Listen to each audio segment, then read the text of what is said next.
এইটো ভিডিঅ'ত আমি গণিতৰ অত্যন্ত গুৰুত্বপূৰ্ণ 10টা প্ৰশ্ন আলোচনা কৰিম আৰু যিকেইটা কোৱেশ্চন ইয়াত থোৱা হৈছে বিভিন্ন ধৰণৰ এক্সামত আহি যোৱা প্ৰশ্ন আৰু এবাৰ দুবাৰ নহয় বাৰে বাৰে ৰিপিট হোৱা প্ৰশ্ন হয় আমি কেনেকৈ ট্ৰিক এপ্লাই কৰি অতি কম সেকেন্ডত য'ত নেকি 2 মিনিট বা 3 মিনিট এটা অংক কৰিব লাগে তাত আমি কেনেকৈনো 2 বা 3 সেকেন্ডত আমি যাব পাৰো আনসাৰটোত সেইকেইটা আমি চাম ঠিক আছে আৰু বিভিন্ন ধৰণৰ কম্পিটিটিভ এক্সামৰ কাৰণে এইটো গুৰুত্বপূৰ্ণ প্লাস বোৰ্ড এক্সাম বিলাকৰ কাৰণেও এইটো গুৰুত্বপূৰ্ণ গতিকে আমি দেৰি নকৰাকৈ ভিডিঅ'টো আৰম্ভ কৰো আৰু কালি গ্ৰুপত কোৱেশ্চন কেইটা দিয়া হৈছিল মই অকল তাত আনসাৰ কেইটা দিয়া হোৱা নাছিল বা সময় নহল এইটো ভিডিঅ'ৰ পিছতে মই পিডিএফ টো শেয়াৰ কৰি দিম আনসাৰৰ সৈতে আৰু কি কয় বাকি যদি তোমালোকৰ কিবা ডাউট থাকে তেতিয়াহলে গ্ৰুপতে সুধি দিবা ঠিক আছে ওকে প্ৰথম কোৱেশ্চনটো আমি চাও প্ৰথম কোৱেশ্চনটো কি the HCF and LCM of 12 21 and 15 respectively are অৰ্থাৎ 12 21 আৰু 15ৰ গসাগু আৰু লসাগু কিমান এতিয়া কথা হল আমি লসাগু বা গসাগু আমি কেনেকৈ উলিয়াও প্ৰথম হৈছে আমাৰ গসাগু উলিয়াব কৈছে হয়নে মানে কোৱেশ্চনটোত কৈছে যে 12 21 আৰু 15ৰ গসাগু আৰু লসাগু অপচনত আছে 3 and 140 14 and 420 3 and 420 আৰু 420 আৰু 3 এতিয়া এলসিএম মানে কি এলসিএম মানে হৈছে লোয়েষ্ট কমন মাল্টিপলস যেটো নেকি আমি অসমীয়াত লঘিষ্ঠ সাধাৰণ গুণিতক বুলি কওঁ আৰু এচচিএফ মানে কি এচচিএফ মানে হৈছে হাইয়েষ্ট কমন ফেক্টৰ যেটো নেকি আমি গৰিষ্ঠ সাধাৰণ উৎপাদক বুলি কওঁ ঠিক আছে এতিয়া এলসিএম বা এচচিএফ আমি কেনেকৈ উলিয়াও এলসিএম বা এচচিএফ উলিওৱাৰ বিভিন্ন নিয়ম আছে তাৰে ভিতৰত এটা কি যেনেকৈ ইয়াত ডিজিট কিটা কি আছে 12 আছে 12ক আমি যদি প্ৰাইম ফেক্টৰাইজেচনত নিব বিচাৰো তেতিয়াহলে কি হ'ব 12ক 2 ৰে 6 বাৰ যাব আৰু 2 ৰে 6ক 3 বাৰ যাব অৰ্থাৎ মৌলিক উৎপাদকত নিব লাগিব সদায় আমি চেষ্টা কৰিম মৌলিক সংখ্যাৰে ভাগ কৰিবলৈ এতিয়া মৌলিক সংখ্যা কোনবিলাক যিবিলাক সংখ্যাক নেকি কোনো বেলেগ সংখ্যাৰে হৰণ নাযায় কেৱল মাত্ৰ একেৰে হৰণ যায় বা আমি এনেকৈও ক'ব পাৰো যিবিলাক সংখ্যাৰ উৎপাদক মাত্ৰ দুটা এক আৰু সংখ্যাটো নিজেই সেইটোৱে মৌলিক সংখ্যা যেনেকৈ 2 3 5 7 2 3 5 7 11 13 17 19 তেনেকুৱা অৰ্থাৎ 2 ৰে বেলেগ কোনো সংখ্যাৰে হৰণ নাযায় 2 ক আমি 1 into 2 বুলি লিখিব পাৰিম আৰু লিখিব নোৱাৰো 3 ক আমি 1 into 3 লিখিব পাৰো তাৰ বাহিৰে আমি বেলেগ ধৰণে লিখিব নোৱাৰো কিন্তু 4 আমি 1 into 4 লিখিব পাৰো বা 2 into 2 লিখিব পাৰো গতিকে 4 টো মৌলিক সংখ্যা নহয় কাৰণ ইয়াৰ উৎপাদক কেইটা হৈ গল 1 2 আৰু 4 তিনিটা উৎপাদক গতিকে মৌলিক সংখ্যা হ'বলৈ হলে অকল দুটা উৎপাদক থাকিব দুটা ফেক্টৰস থাকিব এটা থাকিব এক কমন ফেক্টৰ আৰু সংখ্যাটো নিজে থাকিব অৰ্থাৎ 2 হলে 2 3 হলে 3 ঠিক গতিকে যেতিয়া নেকি আমি লসাগু উলিয়াম বা গসাগু উলিয়াম তেতিয়াহলে আমি মৌলিক উৎপাদকত ভাঙি ল'ব লাগিব এইটো যিকি নহওক 12ক যদি আমি মৌলিক উৎপাদকত নিও তেতিয়াহলে 2 6 যে 12 হ'ব আকৌ 2 3 যে 6 তাৰ মানে আমি 12ক কেনেকৈ লিখিব পাৰিম 2 into 2 into 3 বা আমি এনেকৈ লিখিব পাৰো 2 square 3 ৰাইট তাৰ পিছত আছে কি 21ক আমি কেনেকৈ লিখিব পাৰিম 21ক অকল 3 ৰে হে ডিভাইড যায় 3 into 7 ৰাইট আৰু 15ক আমি কেনেকৈ লিখিব পাৰিম 3 into 5 অৰ্থাৎ 12ত টুৰ ফেক্টৰ কেইটা আছে মানে 12ক যদি আমি মৌলিক উৎপাদকত ভাঙো তেতিয়াহলে আমি 2 কেইটা পাম দুটা আৰু 3 কেইটা পাম এটা 21ক যদি আমি মৌলিক উৎপাদকত ভাঙো তেতিয়াহলে 3 কেইটা পাম এটা পাম আৰু 7 পাম এটা আৰু 15ক যদি আমি মৌলিক উৎপাদকত ভাঙো তেতিয়াহলে 3 এটা আৰু 5 এটা এতিয়া কথা হল প্ৰথম উলিয়াব কৈছে HCF কি হ'ব বা গসাগু কি হ'ব গসাগু হ'ব এই যে ফেক্টৰস কেইটা আছে তাৰ আটাইতকৈ কমটো হ'ব যাৰ পাৱাৰ কম পাৱাৰ মানে ইয়াত যেটো আছে পাৱাৰ ওপৰত যেটো থাকে যেটো নেকি আমি ঘাত বা এক্সপোনেন্ট বা পাৱাৰ বা ডিগ্ৰী কওঁ এইটো আটাইতকৈ কম হোৱাটো হ'ব গসাগু অৰ্থাৎ কমন ল'ব লাগিব সবতে থাকিব লাগিব কিন্তু কম এতিয়া 12ত 2 কেইটা আছে দুটা আছে আৰু 3 এটা আছে 21ত 2 আছে নে 2 নাই গতিকে আমি 2টো ল'ব নোৱাৰিম আমি গসাগু ল'বলৈ হলে কি কৰিব লাগিব তিনিটাতে থাকিব লাগিব ইয়াত কোন সংখ্যা আছে যাতে তিনিটাতে আমি পাওঁ 3টো আছে 3টো 12টো আছে 21টো আছে আৰু 15টো আছে গতিকে আমি ইয়াত কমন কি ল'ব পাৰো 3 ল'ব পাৰিম আৰু ইয়াত 12ত কেইটা আছে 3 এটা আছে 21ত কেইটা আছে এটা আছে আৰু 15ত কেইটা আছে এটা আছে অৰ্থাৎ আমি তিনিটাৰ পৰা কমন এটা তিনি ল'ব পাৰো ঠিক আছে আৰু একো কমন আছে নে আৰু একো নাই গতিকে অকল তিনিয়ে ল'ম তেতিয়াহ'লে HCF কিমান হ'ব HCF হৈ গ'ল 3 যদি HCF 3 হৈছে তেতিয়াহ'লে অপচনত 3 প্ৰথমত থাকিব অপচন A আছে আৰু অপচন C আছে এই দুটা হ'ব পাৰে B টো এনেও এলিমিনেট হ'ব D এনেও এলিমিনেট হ'ব কাৰণ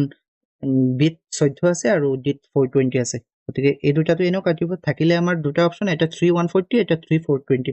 এতিয়া আমি উলিয়াব লাগিব LCM লখাগু এটা লখাগু উলিয়াবলৈ হলে আমি কি কৰিম গখাউত যেনেকৈ আমি আটাইতকৈ কমন কমন পাৱাৰ বিলাক লৈছিল আৰু লয়েষ্ট পাৱাৰ কেইটা নহয় জানো লয়েষ্ট কম থকাটো লখাগুত কি হ'ব হাইয়েষ্ট পাৱাৰ থকা লম হাইয়েষ্ট পাৱাৰ বুলি ক'লে আচলতে কি হয় 12ত 2 কেইটা আছে 12ত আছিলে 2 দুটা আৰু 3 এটা ঠিক সেইদৰে 21ত কি আছিলে 3 এটা 7 এটা আৰু 15ত আছিলে 3 এটা 5 এটা হয়নে গতিকে এলসিএম লবলৈ হলে আমি আটাইতকৈ বেছি থকাটো লম ইয়াত 2 দুটা আছে ইয়াতটো 2 নাই ইয়াত 2 নাই হলেও আমি 2 দুটা ল'ব লাগিব ৰাইট 2 দুটা ল'ব লাগিব তাৰ পিছত 12ত 3 এটা আছে ইয়াত 3 এটা আছে ইয়াতো 3 এটা অৰ্থাৎ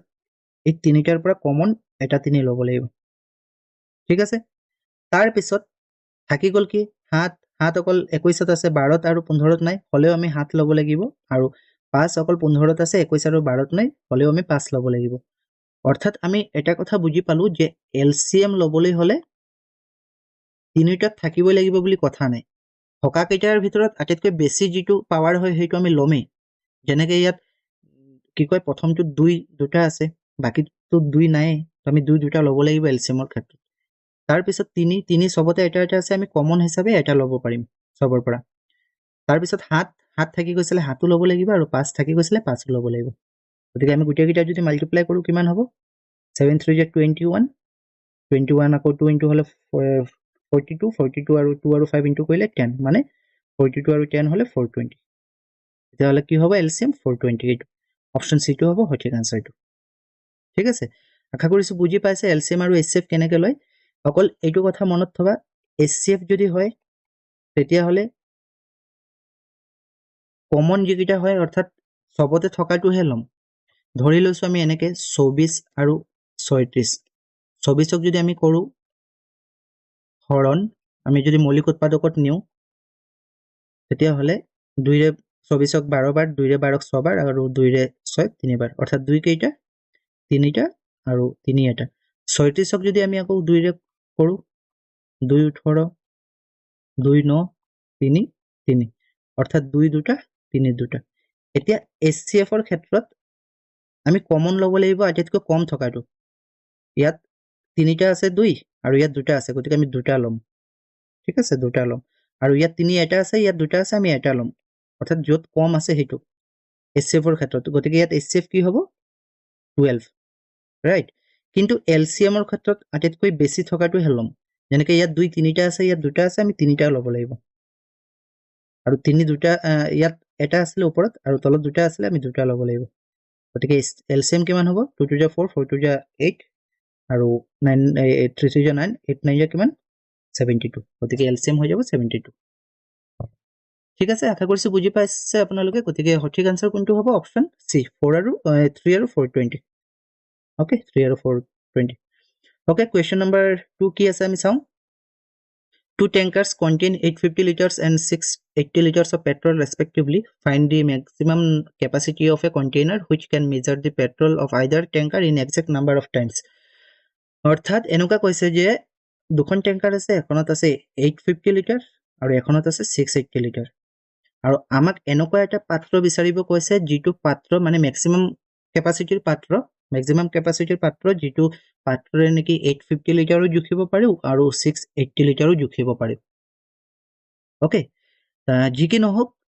ইয়াত কি হ'ব ইয়াত আমি কি উলিয়াম ইয়াত কোৱেশ্চনত আছে সৰ্বোচ্চ ক্ষমতা আছে বা ইয়াত ম্যাক্সিমাম ক্যাপাসিটি আছে যেতিয়া নেকি কোনো কোৱেশ্চনত সৰ্বোচ্চ বা উচ্চতম আটাইতকৈ বেছি বুলি কয় তেতিয়া হলে আমি সদায় এছচিএফ উলিয়াম সৰ্বোচ্চ আছে গতিকে সদায় কি উলিয়াম এছচিএফ তাৰ মানে আমি 850 আৰু 680 এছচিএফ উলিয়াব লাগিব গখাও উলিয়াব লাগিব ওকে গখাও 850 আৰু 680 গখাও কেনেকৈ উলিয়াম আগতে আমি উলিয়াইছিলো 850 এনেকে ছুটি হৰণ পদ্ধতিৰে নহয় জানো কিন্তু এতিয়া আমি কি কৰিম এতিয়া অলপ সোনকালে হ'বলৈ আমি যেটো ফ্যাক্টৰাইজেশন ট্ৰি থাকে হেতুৰ জৰিয়তে আমি উলিয়াম এতিয়া 850 সোনকালে হ'বলৈ আমি 850 85 আৰু 10 হিচাপে লিখিব পাৰো ইনটু 10 হলে 25 যে 10 আৰু যত মৌলিক সংখ্যা পাম আমি সাৰ্কুল কৰি যাম 85 ক আকৌ 5 ইনটু 17 তো 17 মৌলিক সংখ্যা গতিকে সাৰ্কুল কৰিলো ঠিক সেইদৰে 680 হলে 68 আৰু 10 10 ক আকৌ আমি 2 ইনটু 5 লিখিব পাৰো আকৌ 68 ক যদি আমি 2 ৰে কৰো 34 হ'ব 2 টু প্ৰাইম নাম্বাৰ গতিকে আমি সাৰ্কুল কৰি দিব পাৰো 34 টু আকৌ যদি আমি কৰো তেতিয়া হলে 2 into 17 2 to prime number মৌলিক সংখ্যা আৰু 17 to মৌলিক সংখ্যা ওকে এতিয়া আমি কি উলিয়াব লাগিব এতিয়া HCF উলিয়াব লাগিব ইয়াত আমি কি পালো দুই কেইটা পালো এটা 5 দুটা আৰু 17 এটা আৰু ইয়াত আমি কি পালো দুই দুটা সৰি দুই তিনিটা আছিল দুই তিনিটা 5 এটা আৰু 7 এটা ৰাইট এতিয়া HCF উলিয়াবলৈ হলে আমি কি কৈছো আটাইতকৈ লোয়েষ্ট পাৱাৰটো হে ল'ব লাগিব ইয়াত দুই এটা আছে ইয়াত তিনিটা আছে কোনটো লম আমি এটা লম 5 দুটা আছে ইয়াত 5 এটা আছে কোনটো লম এটা লম 5 এটা আৰু ইয়াত 17 এটা আছে ইয়াত এটো কি আছিল 17 আছিল নহয় জানো 17 আছিল ইয়াত 17 এটা ইয়াত 17 এটা 17 লম আমি যদি তিনিটা ইনটু কৰো কিমান হ'ব 25 + 10 10 7 = 170 অৰ্থাৎ আনসাৰটো হ'ব 170 লিটাৰ 170 অপচন নম্বৰ বি গতিকে যেতিয়া নেকি আমি এনেকুৱা কোৱেশ্চন পাম যত নেকি সৰ্বোচ্চ ক্ষমতা বুলি কয় বা ম্যাক্সিমাম ক্যাপাসিটি বা হাইয়েস্ট কিবা উলিয়াবলৈ কয় বা তাতকৈ বেছি উলিয়াবলৈ কয় সদায় মনত থম আমি কি উলিয়াম HCF উলিয়াম HCF ওকে HCF গতিকে এইটো আনসাৰ কি হ'ব 170 okay coming to the next question কি আছে ইয়াত ট্ৰিক বুলি নহয় আৰু এইটো ফৰ্মুলাটো কি HCF উলিয়াব লাগিব ম্যাক্সিমাম ক্যাপাসিটি যত থাকে তাত HCF okay one bell rings at 18 seconds in interval and another at 60 second intervals if both bells ring together at some point how many seconds later will the bells ring again অর্থাৎ আমাক কৈছে যে কোনো এটা ঘন্টা 18 second পিছে পিছে মানে বাজি থাকে এবাৰ ধৰক 18 সেকেন্ডত বাজিছে আকৌ 36 সেকেন্ডত বাজিব তেনেকৈ 18 সেকেন্ড পিছে পিছে বাজি থাকিব আৰু এটা ঘন্টা কি হ'ব 60 সেকেন্ড পিছে পিছে বাজিব অৰ্থাৎ 60 সেকেন্ডত বাজিছে আকৌ 120 সেকেন্ডত বাজিছে আকৌ 180 সেকেন্ডত বাজিব তেনেকুৱা তে এটা সময়ত কি হ'ব দুইটা ঘন্টা একেলগে বাজিব ঠিক আছে দুইটা ঘন্টা একেলগে বাজিব ফৰ এক্সাম্পল আমি যদি এনেকৈ কওঁ যে কোনো এটা ঘন্টা 3 সেকেন্ড পিছে পিছে বাজে তেতিয়াহ'লে 3 সেকেন্ডত বাজিব আকৌ 6 সেকেন্ডত বাজিব আকৌ 9 সেকেন্ডত বাজিব আকৌ 12ত বাজিব আকৌ 15 বাজিব আৰু এটা ঘন্টা আমি ধৰি লৈছো 5 সেকেন্ড পিছে পিছে বাজে এটা 5ত বাজিব এটা 10 সেকেন্ড পিছত বাজিব এটা 15 সেকেন্ড পিছত বাজিব তেতিয়াহ'লে এই দুইটাই কেতিয়া একেলগে বাজিছিলে এইটো 15 সেকেন্ড পিছত একেলগে বাজিছিলে দুইটা হয়নে দুইটা একেলগে কেতিয়া বাজিছে 15 সেকেন্ড পিছত অৰ্থাৎ এনেকুৱা অংকবিলাকত আমি কি কৰিব লাগিব আমি উলিয়াব লাগিব LCM মনত থব এইটো এনেকুৱা অংকবিলাকত আমি কি উলিয়াব লাগিব LCM অৰ্থাৎ লসাগু ঠিক আছে গতিকে আমি 18 আৰু 60 লসাগু উলিয়ালে হৈ যাব 18 আৰু 60 লসাগু আমি যিকোনো উপায়েৰে উলিয়াব পাৰো আমি যদি ছুটি হৰণ পদ্ধতি কৰো তেনেকৈ উলিয়াব পাৰো বা একেলগে আমি যদি কৰো তেতিয়া উলিয়াব পাৰো 18 আৰু 60 তেনেকৈ কৰি উলিয়াব পাৰো বা আমি উৎপাদক বৃক্ষৰ সহায়তে উলিয়াব পাৰো তেনেকৈ উৎপাদক বৃক্ষৰ সহায়ত যদি আমি কৰো 18 হলে কি হ'ব 3 * 6 = 18 তিনিটো মৌলিক সংখ্যা আমি সাৰ্কুল কৰি যাম 6 মৌলিক সংখ্যা নহয় থাকক 6 ক আমি 2 3 × 6 লিখিব পাৰো অৰ্থাৎ 18 হলে 2 * 3 * 3 অৰ্থাৎ 3 দুটা আছে আৰু 60 হলে 6 * 2 = 60 6 ক আকৌ 2 3 × 6 60 10 ক আকৌ 2 5 × 10 তেতিয়াহলে 2 কেইটা 2 দুটা 3 এটা 2 দুটা 3 এটা আৰু 5 এটা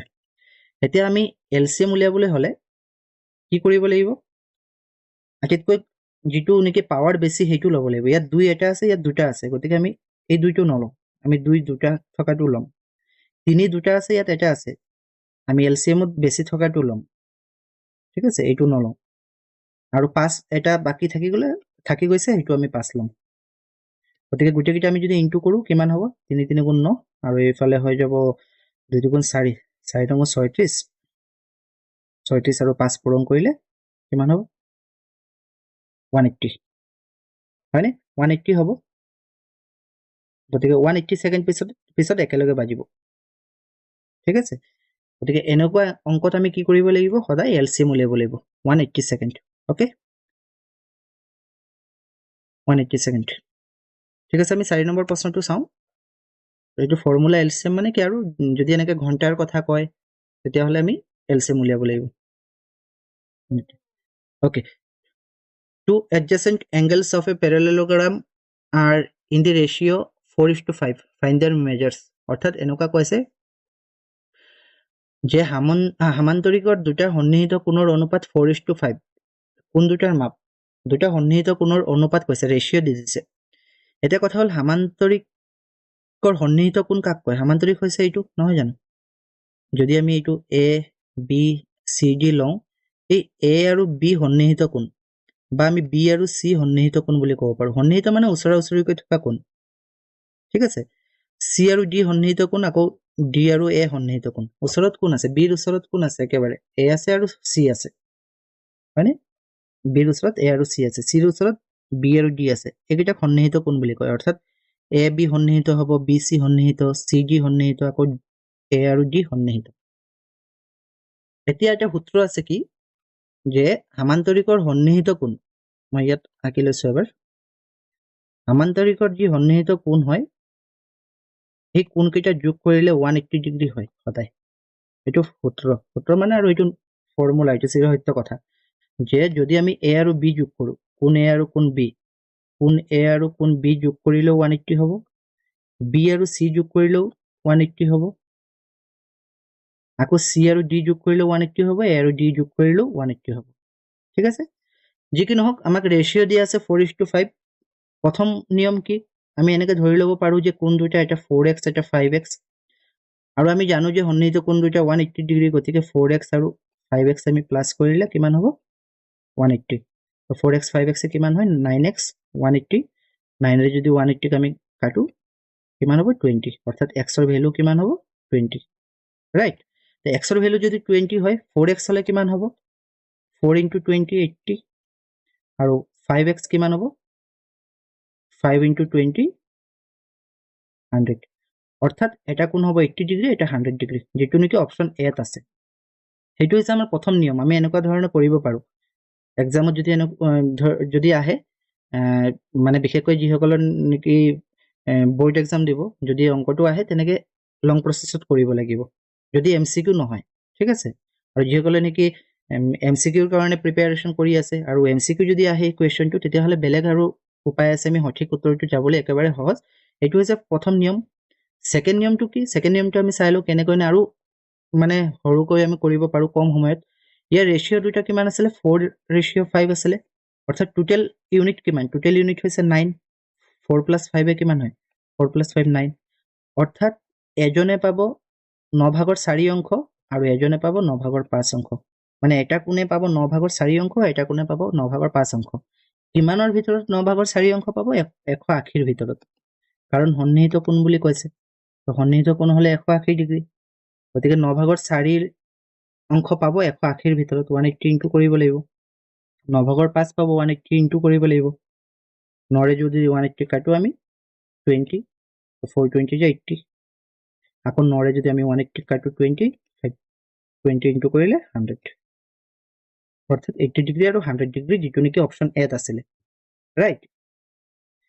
এইটো হৈছে বেলেগ এটা আৰু ইয়াত আগৰ প্ৰথম নিয়মতকৈ এইটো হৈছে অলপ শৰ্ট যে টোটাল ভাগ কেইটা আছে 4:5 হলে 9টা ভাগ হ'ব কাৰণ 4 আৰু 5 9 9টা থাকিলে এজনে 4টা পাব এজনে 5টা অৰ্থাৎ 9টা থাকিলে যদি 4টা পায় 180 থাকিলে কিমান পাব 80টা পাব ঠিক আছে আমি কেনেকৈ কৰিম 9/4 * 180 আৰু 9/5 * 180 এইটো হৈছে প্ৰথম নিয়মতকৈ অলপ সৰু বা সহজ পদ্ধতি এতিয়া আমি একো টেকনিকে ইয়াত লগাব নালাগে অকল এটা ট্ৰিক কি আছে আমি কোনো মানে কনসেপ্ট নাজানিলো আমি এটা সূত্ৰ যদি মনত থৈ দিও তেতিয়াহলে আনসাৰটো আমি কৰিব পাৰিম কেনেকৈ প্ৰশ্নত কৈছে যে হামান্তৰিকৰ দুটা সন্নিহিত কোণৰ অনুপাত আমাৰ অনুপাতটো নালাগে প্ৰয়োজনে নাই হামান্তৰিকৰ দুটা সন্নিহিত কোণ যেতিয়া কৈছে তাৰ মানে দুটা সন্নিহিত কোণ যোগ কৰিলে কিমান হয় 180 তো অপচন কেইটা যোগ কৰিলে আমি চাও 180 কোণটো ওলাই এইটো 80 আৰু 100 যোগ কৰিলে 180, 70 আৰু 100 যোগ কৰিলে 170, 80 আৰু 120 যোগ কৰিলে 200, আৰু 100 আৰু 120 যোগ কৰিলে 220. গতিকে আমি যেহেতু সন্নিহিত কোণৰ কথা কৈছো 180 হ'ব অপশ্যন এ। গতিকে আমি প্ৰথম প্ৰচেছটো বা সেকেন্ড প্ৰচেছটো নকৰিলেও সন্নিহিত কোণ যেতিয়া আমি গম পালো তাৰ মানে 180 থাকিব, এই 100 আৰু 80 যোগ কৰিলে 180 অপশ্যন এ। তেনেকে আমি 2 সেকেন্ডতে ট্ৰিকটোত এপ্লাই কৰি আমি কি কৰিব পাৰিম, সঠিক আনসাৰটোত যাব পাৰিম। ঠিক আছে, ওকে। কুৱেশ্যন নম্বৰ 5 টো চাই লওক কি আছে। এইটো একে কথা, the sum of any two adjacent angles of parallelogram is equal to 180, অৰ্থাৎ সামান্তৰিকৰ দুটা সন্নিহিত কোণ 180 ডিগ্ৰী। এইটো এটা সূত্ৰ আৰু মনত থৈ দিবা,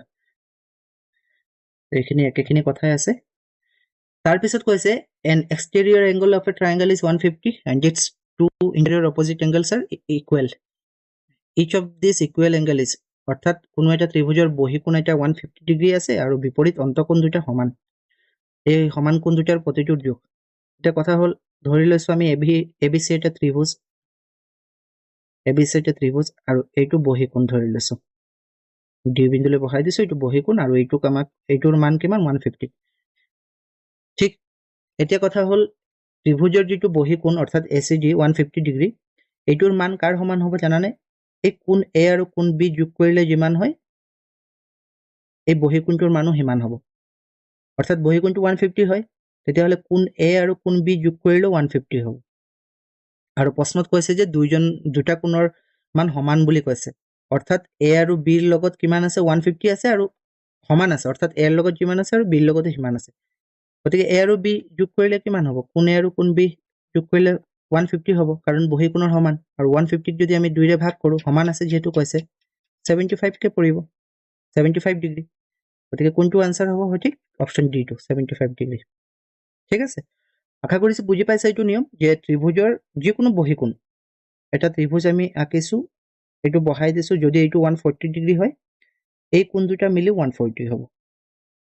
ঠিক আছে, 140 হ'ব। এইটো হৈছে এটা সূত্ৰ। ওকে, গতিকে 75 ডিগ্ৰী হ'ব। আৰু সূত্ৰটো কি, যে কোনো ত্ৰিভুজৰ বহিকোণ তাৰ দূৰৱৰ্তী অন্তঃকোণৰ সমান। ওকে, তাৰপিছত আমি এইটো একেখিনি কথাই আছে। আৰু কুৱেশ্যন নম্বৰ 6 কি কৈছে, কোনো চতুৰ্ভুজ এটাৰ কোণকেইটাৰ অনুপাত 1:3:4:7 আৰু আটাইতকৈ ডাঙৰ কোণ আৰু সৰু কোণৰ মাজত পাৰ্থক্যটো উলিয়াব কৈছে। এই কুৱেশ্যনটো কালি গ্ৰুপত দিছিলো, এইটো ভুল হৈ আছিলে, ইয়াত 2 হৈ আছিলে, আচলতে 3 হ'ব লাগিছিলে। যি কি নহওক, আমাক কৈছে যে কোনো চতুৰ্ভুজৰ কোণকেইটা আছে 1:3:4:7 আৰু আটাইতকৈ ডাঙৰ আৰু আটাইতকৈ সৰু। এতিয়া কথা হ'ল আটাইতকৈ ডাঙৰ কোণটো হ'ব, এইটো 7 থকাটো ডাঙৰ হ'ব আৰু আটাইতকৈ সৰু 1 থকাটোৱে হ'ব। ঠিক আছে, এতিয়া ইহঁতৰ ৰেচিঅ' দিয়া আছে, আমি একজেক্ট ভেলু উলিয়াব লাগিব। দুটা প্ৰচেছ হ'ব। আমি প্ৰথম যে পাইছিলো সন্নিহিত কোণৰ যোগফলৰ ক্ষেত্ৰত 4x 5x ধৰি, ইয়াতো একে হ'ব। এইটো আমি 1x ধৰিব পাৰো, এইটো 3x ধৰিব পাৰো, এইটো 4x ধৰিব পাৰো, আৰু এইটো 7x ধৰিব পাৰো। এটা যোগ কৰিলে কিমান হ'ব? চতুৰ্ভুজৰ কোণ কৈছে, চতুৰ্ভুজৰ চাৰিটা কোণৰ যোগফল কিমান? 360 ডিগ্ৰী হয়। এতিয়া যদি আমি ইয়াত গোটেইকেইটা যোগ কৰো, 7 4 11, 14 15 হ'ব। 15x 360 degree. এতিয়া এক্সৰ ভেলু কিমান হ'ব? 360 যদি আমি 15ৰে ডিভাইড কৰো, কিমান হ'ব? 24 ডিগ্ৰী। অৰ্থাৎ এক্সৰ ভেলু কিমান হ'ব? 24 ডিগ্ৰী। অংকটো আমাৰ ইমানতে শেষ হোৱা নাই, আমি জাষ্ট এক্সৰ ভেলু উলিয়ালো। এতিয়া আমি এক্সৰ যদি ভেলু উলিয়াইছো, প্ৰথম কোণটো কিমান আছিলে? 1:3:4:7। তেতিয়াহ'লে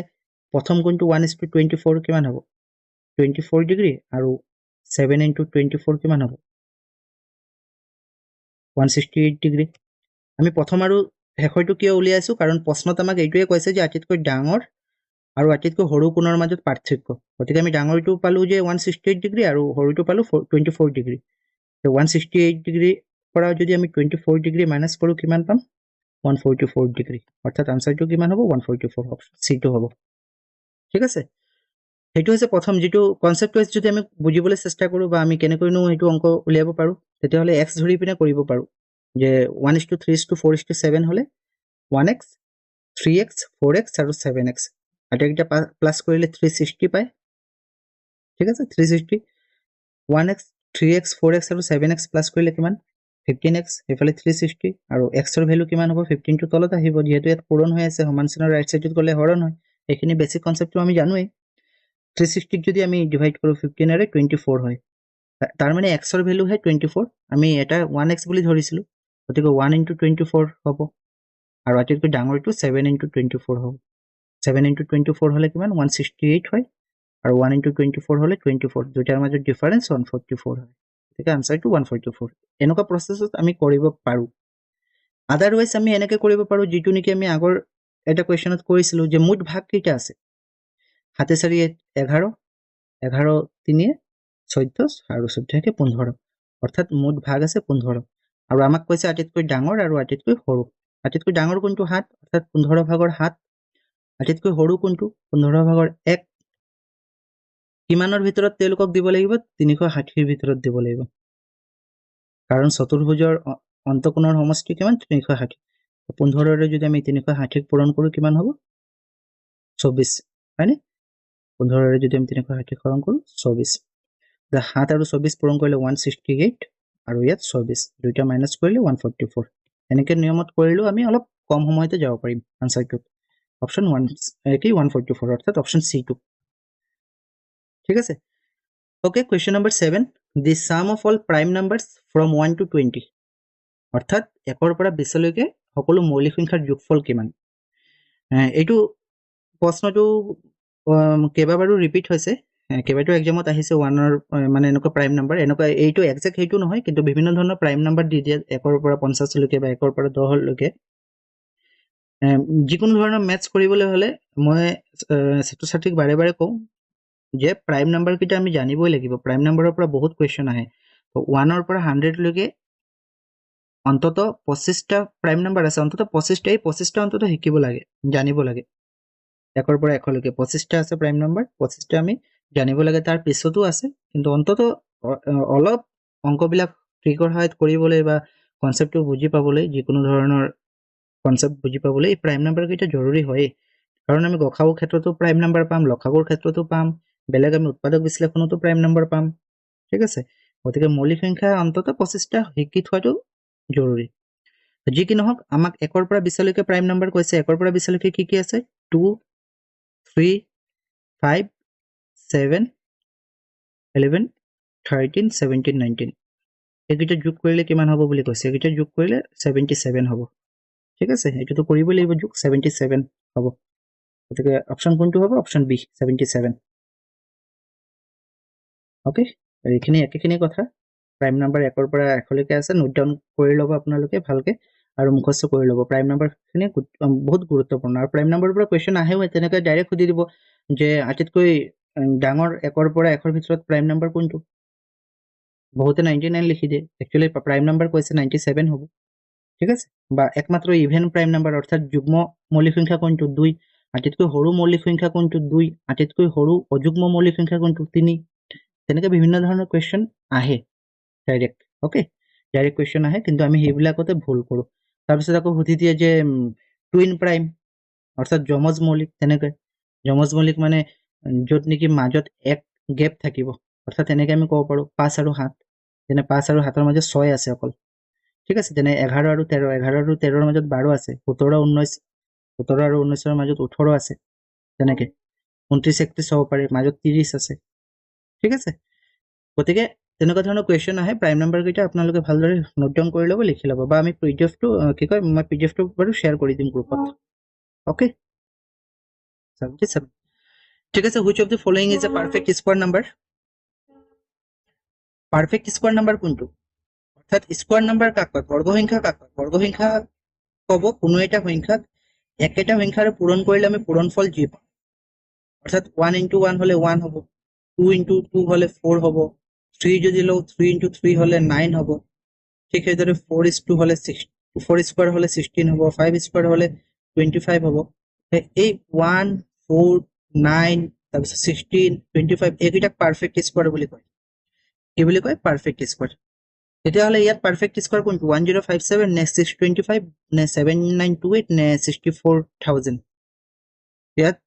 এইটো সহজে হয় অপশ্যন চাই আমি ক'ব পাৰোঁ এইটো অপশ্যন বিটো কাৰণ 25 × 25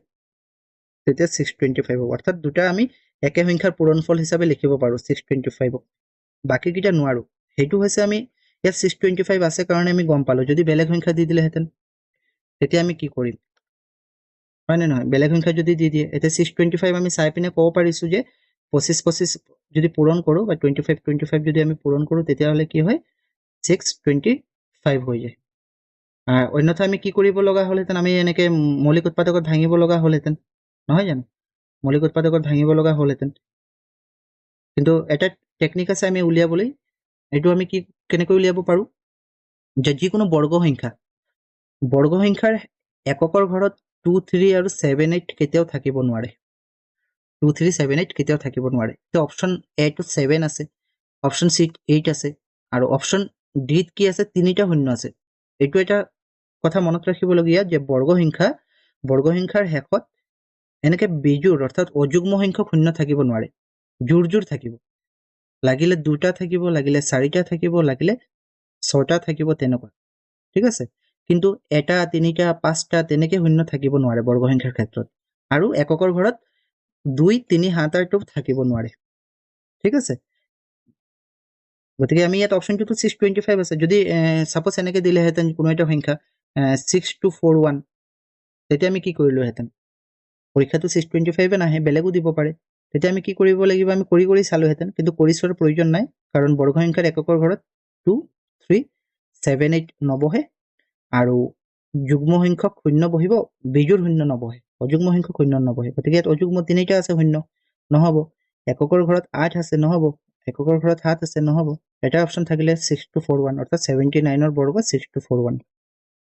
ঠিক আছে 79 × 79 হ'লে 6241 আৰু আচলতে কেলে নবহে এইটো মই কৈ দিছোঁ সাপোজ মই 1 লৈছোঁ 1 × হ'লে কি হ'ব 1 × 1 হ'লে 1 2 × 2 হ'লে 4 3 স্কোয়ার হলে 9 4 স্কোয়ার হলে 16 5 স্কোয়ার হলে 25 6 স্কোয়ার হলে 36 7 স্কোয়ার হলে 49 8 স্কোয়ার হলে 64 9 স্কোয়ার হলে 81 আৰু যদি আমি 10 স্কোয়াৰ কৰোঁ 100 এতিয়া যিকোনো সংখ্যাৰ একৰ পৰা আৰম্ভ কৰি বা শূন্যৰ পৰা আৰম্ভ কৰি আমি যিমান ডাঙৰ সংখ্যা লওঁ এককৰ ঘৰত কি থাকিব 0 1 2 3 4 5 6 7 8 9 এইকেইটা থাকিব যিমানে সংখ্যা লোক আপোনাৰ মোবাইল নম্বৰটো যদি লয় মোবাইল নম্বৰটো শেষত নিশ্চয় ইয়াৰে কোনোবা এটা আছে কাৰোবাৰ মোবাইল নম্বৰৰ শেষত এককৰ ঘৰত একক মানে কি এইটোতো আমি গম পাওঁ যে 225 লিখিলো এইটোক একক বুলি কয় নহয় জানো এইটো একক এইটো দশক এইটো শতক বা এইটো ইউনিট বুলি কয় এইটো 10 এইটো 100 এককৰ ঘৰতে 5 আছে 225ৰ ঠিক সেইদৰে যিকোনো সংখ্যাৰ এককৰ ঘৰততো কিবা এটা নাম্বাৰ আছে নহয় জানো এতিয়া কথা হ'ল বৰ্গ সংখ্যা চাওক 1 আৰু 1 পূৰণ কৰিলে 1 হয় অৰ্থাৎ বৰ্গ সংখ্যাৰ এককৰ ঘৰত 1 থাকিব পাৰে 2 আৰু 2 ইনটু কৰিলে 4 হয় অৰ্থাৎ 4 থাকিব পাৰে 3 × 3 হ'লে 9 হয় অৰ্থাৎ 9 থাকিব পাৰে 4 স্কোয়াৰ হলে 16 হয় অৰ্থাৎ 6 থাকিব পাৰে 5 হলে 5 হ'ব থাকিব পাৰে 6 যদি এককৰ ঘৰত থাকে তেতিয়াহ'লে ইনটু হলে 6 6 তো অলৰেডি দিলোৱে 7 হলে 9 হয় থাকিব পাৰে 8 হলে 4 হয় থাকিব পাৰে 9 হলে আকৌ 1 হয় থাকিব পাৰে আৰু 10 হলে 0 0 থাকিব পাৰে অৰ্থাৎ 0 থাকিব পাৰে কিন্তু বেজোড় সংখ্যক নোৱাৰে জোড় সংখ্যক অৰ্থাৎ 2 3 আৰু 7 8 কেতিয়াও থাকিব নোৱাৰে যিকোনো সংখ্যা লাগিলে আমি ডাঙৰ এটা সংখ্যা লৈছো 2 3 4 5 2 3 2 2 2 3 লৈছো বৰ্গ সংখ্যা উলিয়াবলৈ হলে এইটোৱে পূৰণ কৰিব লাগিব 2 3 4 5 2 2 2 3 তিনি তিনি গুণ কিমান 9 অৰ্থাৎ এককৰ ঘৰত কিমান থাকিব 9 থাকিব পাৰে এইটো বৰ্গ সংখ্যাৰ এককৰ ঘৰত ঠিক আছে কিন্তু কোনো দিনাই বৰ্গ সংখ্যাৰ এককৰ ঘৰত বা এনেকুৱা কোনো বৰ্গ সংখ্যাই নাই যিটো নেকি যাৰ নেকি এককৰ ঘৰত 2 আছে বা 3 আছে বা 7 আছে বা 8 আছে কোনো পাৰফেক্ট স্কোয়াৰ নাম্বাৰৰ এককৰ ঘৰত 2 3 7 8 থাকিব নোৱাৰে আৰু 0 এনেকে বিজোড় থাকিব নোৱাৰে অৰ্থাৎ অযুগ্ম সংখ্যক 0 থাকিব নোৱাৰে কেতিয়াও নোৱাৰে ঠিক আছে গতিকে আমি এনেকে ট্ৰিকৰ সহায়ত আমি সঠিক উত্তৰটো যাব পাৰিম যদি আমি জানিলোহেঁতেন যে 7 থাকিব নোৱাৰে 8 থাকিব নোৱাৰে আৰু বিজোড় শূন্য থাকিব নোৱাৰে তেতিয়াহ'লে আমি এনো পাৰিম যিকোনো যিমান ডাঙৰ সংখ্যা বৰ্গ সংখ্যা দিলেও আমি পাৰিম কৰিব প্ৰয়োজনে নাই ওকে ঠিক আছে নেক্সট আমি চাই লওঁ which of the following is a Pythagorean triplet, অৰ্থাৎ কোনটো পাইথাগোৰীয় ত্ৰয় হয়। এতিয়া পাইথাগোৰীয় ত্ৰয় কাক কয়? পাইথাগোৰীয় ত্ৰয় হ'ব আচলতে পাইথাগোৰাছৰ এটা সূত্ৰও দিছিলে, সেইটো আমি পিছত আলোচনা কৰিম বাৰু, পিছত আৰু MCQ তেনেকে থোৱা হৈছে, আজি নহ'লেও পিছত চাম। এইটোতো 9 নম্বৰ, আজি আৰু এটা আছে, তাৰ পিছত আমি চাম। এইটো হৈছে সমকোণী ত্ৰিভুজ, এইটো পাৰপেণ্ডিকুলাৰ কয়, যিটো নেকি লম্ব, এইটো বেছ বা ভূমি বুলি কয়, আৰু এইটো হাইপোটেনাছ, এইটো অতিভুজ বুলি কয়। পাইথাগোৰাছে এটা সূত্ৰ দিছিলে যে এই অতিভুজৰ বৰ্গ পাৰপেণ্ডিকুলাৰ অৰ্থাৎ লম্ব আৰু বেছৰ কি কয় বৰ্গৰ যোগফলৰ সমান হয়। ঠিক আছে, মানে অতিভুজৰ বৰ্গ হাইপোটেনাছৰ যিটো স্কোৱাৰ হয় সেইটো পাৰপেণ্ডিকুলাৰ আৰু বেছৰ বৰ্গৰ যোগফলৰ সমান, সেইটো পাইথাগোৰাছৰ সূত্ৰ। আৰু পাইথাগোৰীয় ত্ৰয় নাম্বাৰৰ ক্ষেত্ৰত কি হয়, ইয়াত 6 আছে নহয়, ইয়াত 8 আছে, অৰ্থাৎ এনেকুৱা হ'ব লাগে যে 6 স্কোৱাৰ প্লাছ 8 স্কোৱাৰ হ'লে 100 হ'ব লাগিব, অৰ্থাৎ 100 মানে কি, 100 মানে 10 স্কোৱাৰ হ'ব লাগিব, বা 5 স্কোৱাৰ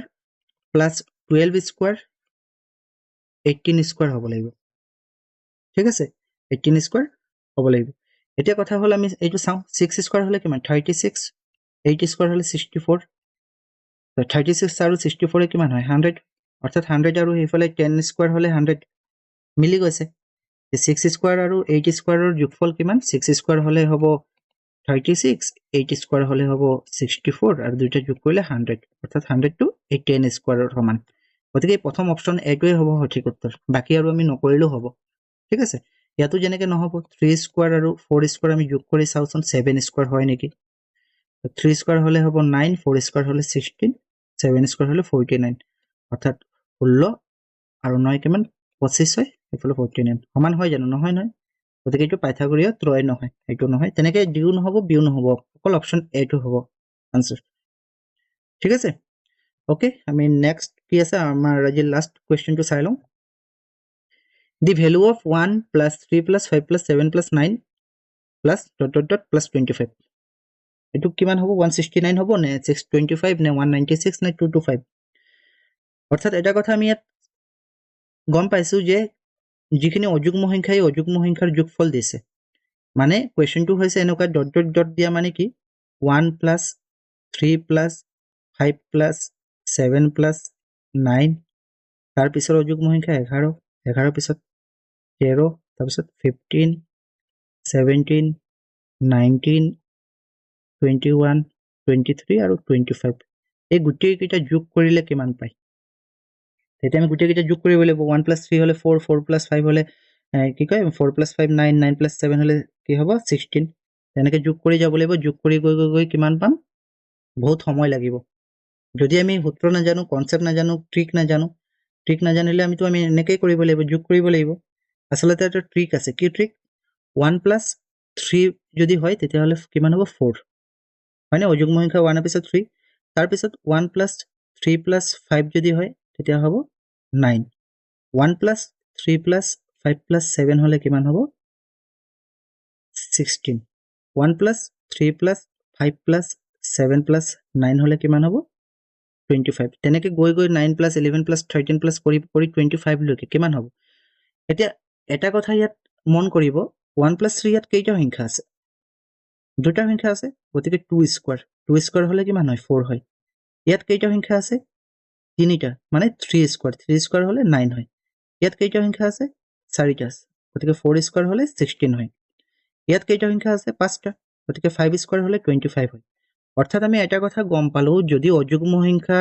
এনেকে কনজিকিউটিভলি দিয়া থাকে, অৰ্থাৎ একাধিক্ৰমে দিয়া থাকে, কেইটা অযুগ্ম সংখ্যা আছে আমি তাৰ বৰ্গ উলিয়াই দিলে হ'ব, তাৰ যোগফলৰ সমান হৈ যাব। ঠিক আছে, এতিয়া কেইটা অযুগ্ম সংখ্যা আছে, 1 প্লাছ 3 আমি এইটো কম বুলি আমি গম পাইছো, ইয়াত দুটা আছে, ইয়াত দুটা, ইয়াত আমি কম বুলি গম পাইছো 3টা, ইয়াত আমি গম পাইছো যে 4টা আছে, ইয়াত 5টা আছে গম পাইছো। 1 পৰা 25 লৈকে কেইটা আছে, 1 পৰা 25 লৈকে আছে 13টা, এইটো আমি গম পাই যাম, যদি আঙুলিত আমি হিচাপ কৰো গম পাই যাম। কিন্তু 1 পৰা যদি আমি 89 লৈকে কওঁ, তেনেকে 1 প্লাছ 3 প্লাছ 5 প্লাছ 7 প্লাছ 89 লৈকে কেইটা আছে, সেইটো আমি কেনেকৈ উলিয়াব পাৰো, যিটো সংখ্যা শেষত থাকে তাৰ লগত 1 যোগ কৰি দিম, যিটো সংখ্যা শেষত থাকে তাৰ লগত 1 যোগ কৰিম, যেনে 1 প্লাছ 3 প্লাছ 5, 1 যোগ কৰিলে 5ৰ লগত 1 যোগ কৰিলে কিমান হ'ব, 5ৰ লগত 1 যোগ কৰিলে 6, আৰু 6ক যদি আমি 2ৰে হৰণ কৰো 3, অৰ্থাৎ ইয়াত 3টা আছে। ঠিক সেইদৰে 1 প্লাছ 3 প্লাছ 5 প্লাছ 7 প্লাছ 9 এনে আমি ক'ব পাৰিছোঁ 5টা আছে, কিন্তু আমি যদি নাজানো কেইটা আছে, বেছিকে যদি দি দিয়ে, মই যেনেকৈ কৈছিলোঁ 89 লৈকে দি দিলে কি কৰিম, পিছৰ সংখ্যাটো 9ৰ লগত 1 যোগ কৰিম 10, 10ক 2ৰে হৰণ কৰিম 5, এইটো 5টা আছে। গতিকে আমি গম পাম যে 5টা আছে, 5ৰ স্কোৱাৰ উলিয়াম 25 ওলাব। ঠিক আছে, ইয়াত কেইটা আছে 1ৰ পৰা 25 লৈকে 13টা আছে। কেনেকৈ গম পালোঁ, 25ৰ লগত 1 যোগ কৰিলে কিমান হয় 26, 26ক 2ৰে হৰণ কৰিলে 13, অৰ্থাৎ এই গোটেইকেইটা যোগফল 13 স্কোৱাৰ হ'ব। 13 স্কোৱাৰ মানে 169, 13 আৰু 13 পূৰণ কৰিলে কিমান হ'ব 169, গতিকে আনচাৰ হ'ব অপশ্যন এ 169। যদি আমাক এনেকৈ দিলেহেঁতেন 1 plus 3 plus 5 plus 7 plus dot dot dot 89 লৈকে যোগ কৰিলে কিমান হ'ব, তেতিয়া আমি কি কৰিম 89ৰ পিছত 1 যোগ কৰিলে কিমান হ'ব, বা 89ৰ পিছৰ সংখ্যা কিমান 90, 90ক যদি আমি 2ৰে ডিভাইড কৰোঁ, 90ক 2ৰে ডিভাইড কৰিলে কিমান 45, অৰ্থাৎ এই গোটেইকেইটা যোগ কৰিলে 45 স্কোৱাৰ হ'ব। 45 স্কোৱাৰ হ'লে কিমান হ'ব, 45 স্কোৱাৰ হ'লে 5 5 গুণ 25, 4 5 গুণ 20, কিমান হ'ব 2025, নহয় জানো 2025। তেনেকৈ আশা কৰিছোঁ এইটো নিয়ম বুজি পাইছে আপোনালোকে। আজি আমাৰ এই 10টা প্ৰশ্নই আছিলে।